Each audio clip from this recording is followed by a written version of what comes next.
بسم اللہ الرحمن الرحیم۔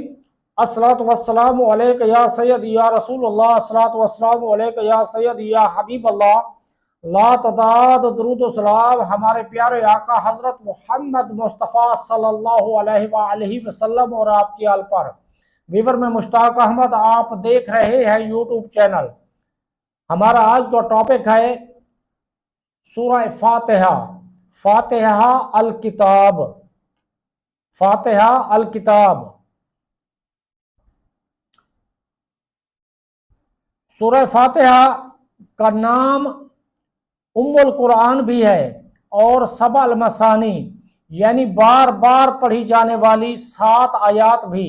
یہ کامل شفا کا باعث ہے، نہایت مفید علاج ہے، ایک کامل دم ہے، غنا کا خزانہ ہے، فلاح کی کنجی ہے، قوت کی محافظ ہے، ہر طرح کے غم، فکر اور پریشانی کا مداوا ہے۔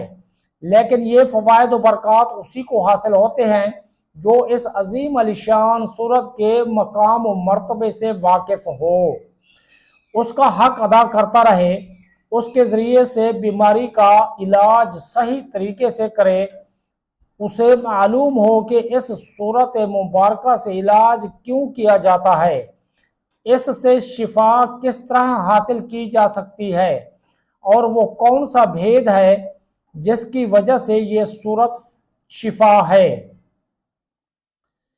انسان 2 چیزوں سے مرکب ہے، ایک بدن اور دوسری روح۔ ان دونوں کی درستی سے صحت قائم رہتی ہے اور بیماری لاحق نہیں ہوتی۔ جسمانی عوارض کا علاج غذاؤں اور دواؤں سے ہو جاتا ہے، جبکہ روحانی عوارض کا علاج تفکر، مدبر اور تذکر سے ہوتا ہے۔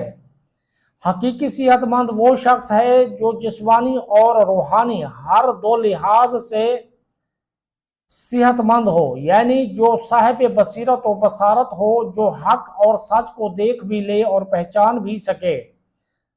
الفاتحہ ایک عظیم سورت ہے جو قاری کی زندگی یکسر بدل کے رکھ دیتی ہے، بشرطے کہ پڑھنے والا ان آیات پر تفکر و تدبر سے کام لے۔